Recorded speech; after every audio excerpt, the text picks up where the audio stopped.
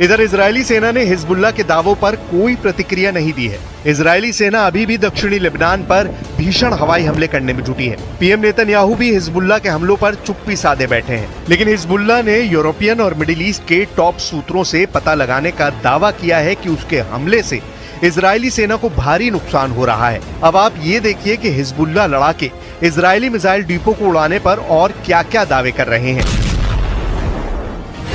Hezbollah के दावों के मुताबिक 15 सितंबर यानी शनिवार को उसने इजरायली सैन्य अड्डे पर हमला किया है। हिजबुल्लाह ने कहा कि उसने आईडीएफ के तोपखाने और मिसाइल इकाई के मुख्यालय को पूरी तरह से बर्बाद कर डाला है। दावा किया जा रहा है कि लगभग 11 महीने की गजा और लेबनान जंग में पहली बार इजराइल के गुप्त अड्डे का पता इजराइल के दुश्मनों को लगा है। हिजबुल्लाह ने इजराइल के खिलाफ दक्षिणी लेबनान के अल अहमदीन और कफर रूमाने सहित लेबनानी शहरों पर हमले के जवाब के तौर पर भीषण हमला किया है। हिजबुल्लाह लड़ाकों ने उत्तरी कमान के मुख्यालय और 91 डिवीजन के लॉजिस्टिक बेस को निशाना बनाया है। हिजबुल्लाह का दावा है कि उसने ग्रेड प्रकार के दर्जनों रॉकेट और ड्रोन से हमले इजरायली सैन्य ठिकानों पर किए हैं। हिजबुल्लाह का हमला होते ही इजराइल के अवीविम, एलिफ्लेंट, कोराजिम वेरेड, अनमोन, कब्जे वाले शहर सफाद, अमूका, डाल्टन और ब्रिये में जोरदार सायरन बजने लगे थे। वहीं हिजबुल्लाह लड़ाकों ने रोसियत अल आलम में इजरायली सैन्य अड्डे के पास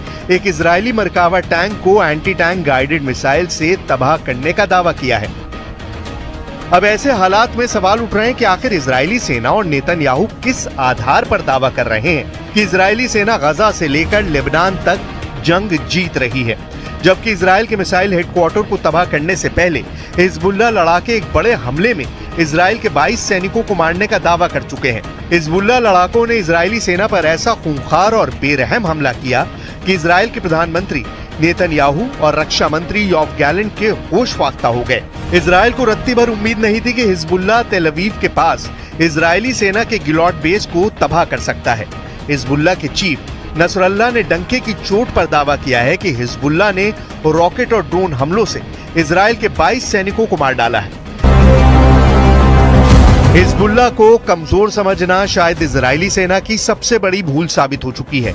इजरायली सेना बेशक गजा के साथ साथ लेबनान पर घातक हमले कर रही हो, लेकिन खुद इजराइल के टॉप सैन्य अफसर चेतावनी दे रहे हैं कि हिजबुल्लाह को हमास समझना इजरायली सेना की बड़ी भूल साबित हो सकती है। हम आपको इजराइल के Israeli reserve major general Yitzhak Brick के बयान और चेतावनी दिखाते हैं, जिसमें वो साफ साफ संकेत दे रहे हैं कि हिजबुल्लाह के सफाए के चक्कर में कहीं इजराइल का ही सफाया ना हो जाए। Reserve major general Yitzhak brick का साफ कहना है कि अगर लेबनान से सीधी और बड़ी जंग इजराइल ने की तो हिजबुल्लाह इजराइल के तेल अवीव गुशदैन को तबाह कर सकती है। इजरायली जनरल ने यहां तक कहा कि अगर इजराइल ने लेबनान के साथ युद्ध को आगे बढ़ाने का फैसला किया तो इसके गंभीर परिणाम भुगतने होंगे।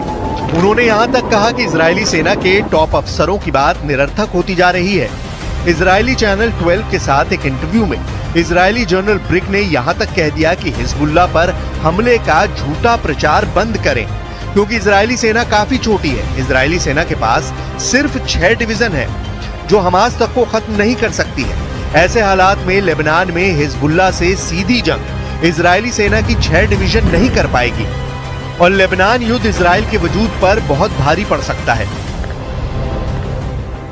पिछले 100 घंटे में हिजबुल्लाह ने इजराइल के गिलॉट बेस में हमला करके 22 इजरायली सैनिकों को मार डाला है और अब इजराइल के सफाद में पूरा मिसाइल हेडक्वार्टर उड़ाकर हिजबुल्लाह ने इजरायली सेना की हालत खराब करके रख दी है।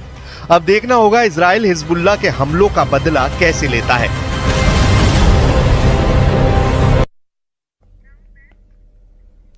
गाजा में इजराइल ने ताजा हमला किया है और इस हमले में 18 लोगों की जान चली गई। इजराइल के प्रधानमंत्री नेतन्याहू ने गाजा में हमले के तेज करने के जो ऑर्डर पास किए हैं उसके पीछे की वजह समझना भी बहुत जरूरी है। इस स्पेशल रिपोर्ट में देखिए नेतन्याहू ने इजरायली डिफेंस फोर्स को नया ऑर्डर क्या दिया है और कैसे लंबी खींचती जंग को लेकर कहा जा रहा है कि इसका नतीजा बस आने ही वाला है।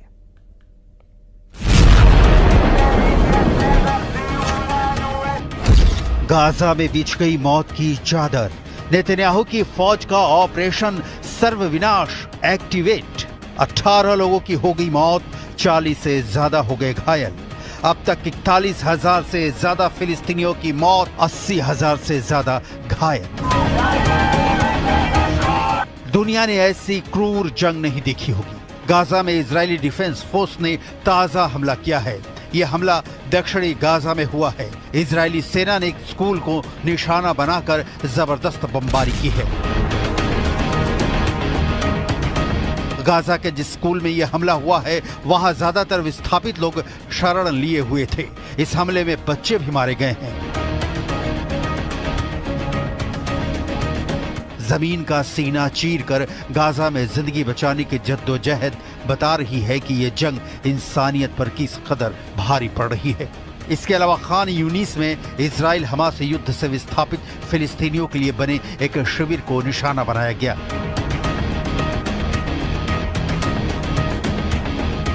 इजराइल के प्रधानमंत्री बेन्यामिन नेतन्याहू जल्दी में हैं। गाजा को मिट्टी में मिला देने की जल्दी में नेतन्याहू की फौज ने गाजा पर हमले और तेज कर दिए हैं। नेतन्याहू की जल्दी की कई वजहें हैं। पहली वजह, 11 महीनों की लंबी जंग से इजराइल की जनता उकता चुकी है। दूसरी वजह, नेतन्याहू को लेकर इजराइल की जनता इस पर विमर्श कर रही है कि वो बंधक संकट सुलझाने में फेल साबित हुए हैं। तीसरी वजह, नेतन्याहू के खिलाफ उनकी कैबिनेट में भी विरोध की आवाजें उठने लगी हैं। चौथी वजह, नेतन्याहू के खिलाफ इजराइल में विरोध प्रदर्शन शुरू हो चुके हैं। पांचवी वजह, इंटरनेशनल बिरादरी से नेतन्याहू पर आम फिलिस्तीनियों की मौत को लेकर सवाल उठ रहे हैं।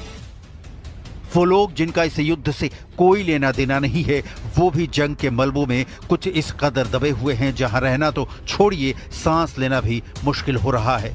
गाजा का हाल यह है, वहां जीने के लिए जरूरी चीजें तो लगभग खत्म ही हो गई हैं, मरने के बाद दफनाने तक की जगह भी कम पड़ती दिख रही है। 23 लाख की आबादी हर पल मौत की आशंका में जीने को विवश है। 7 अक्टूबर 2023 से ही गाजा में तकरीबन हर रोज इजरायली ऑपरेशन हो रहा है। युद्ध विराम के लिए कई दौर की बातचीत भी बेनतीजा रही है। फिलहाल ये जंग कब थमेगी इसके कोई आसार नजर नहीं आ रहे हैं। यही वजह है कि इजराइल के तेल अवीव में बंधकों की रिहाई की मांग तेज हो गई है। इजराइल में शनिवार को हजारों प्रदर्शनकारियों ने सेना मुख्यालय और दूसरे सरकारी इमारतों पर धावा बोल दिया।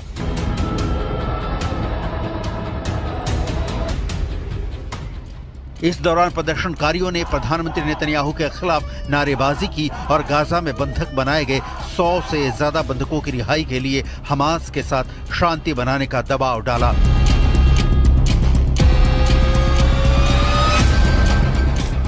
कई लोगों ने समझौता करने में विफलता के लिए पीएम नेतन्याहू को जिम्मेदार ठहराया, क्योंकि उन्हें लगा कि युद्ध के दौरान उन्हें सत्ता में बने रहने में मदद मिलेगी। इस दौरान प्रदर्शनकारियों ने शहर के एक पुल पर चक्का जाम कर दिया। यातायात व्यवस्था भी ठप हो गई।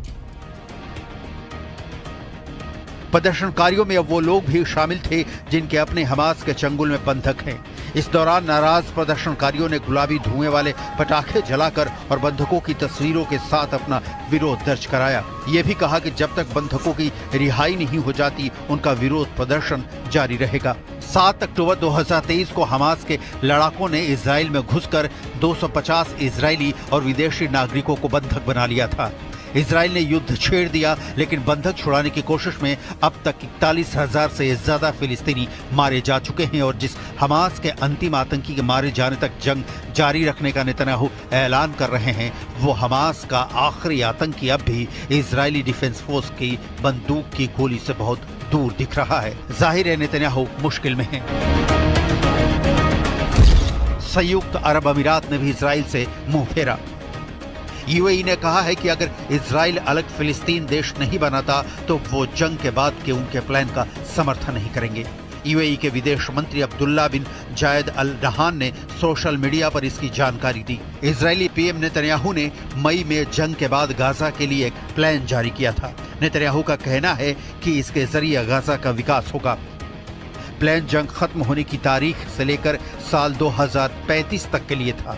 इसे 3 स्तरों में बांटा गया था। प्लान के मुताबिक गाजा में इजराइल कब्जे के बाद फिलिस्तीन की सरकार होगी। इसे यूएई, सऊदी अरब, मिस्र, बहरीन और जॉर्डन जैसे अरब देशों का एक गठबंधन मॉनिटर करेगा। इजरायली प्लान में गाजा के पोर्ट्स में निवेश से लेकर सौर ऊर्जा और इलेक्ट्रिक कारों की मैन्युफैक्चरिंग जैसी कई योजनाओं का जिक्र है।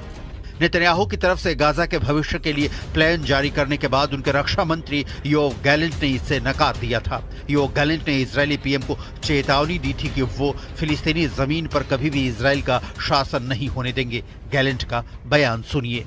हमास के बाद गाजा का अस्तित्व तभी मुमकिन है जब यहाँ फिलिस्तीन के लोग ही अंतर्राष्ट्रीय समुदाय की मदद से सत्ता संभाले। अगर सरकार ने सही समय पर गाजा के लिए हमास का विकल्प नहीं ढूंढा तो इजराइल का मिलिट्री ऑपरेशन कमजोर पड़ जाएगा। हमास फिर से अपनी जड़ें जमाना शुरू कर देगा। नेतन्याहू के समर्थन में खड़े अमेरिका में चुनाव का माहौल है और बाइडेन की पार्टी की विदाई के बाद ट्रंप सत्तासीन होते हैं तो युद्ध की सूरत पर भी असर पड़ना तय है। संयुक्त अरब अमीरात जैसे देश अमेरिका के कहे में ही काम करते हैं और संयुक्त अरब अमीरात अगर ये कह रहा है कि वो नेतन्याहू के प्लान से इत्तेफाक नहीं रखता है तो इसका मतलब है कि अपने समर्थक देशों के बीच ही नेतन्याहू घिर चुके हैं। सवाल फिर वही घूम फिर कर खड़ा होता है कि इजराइल हमास युद्ध आखिर कब तक।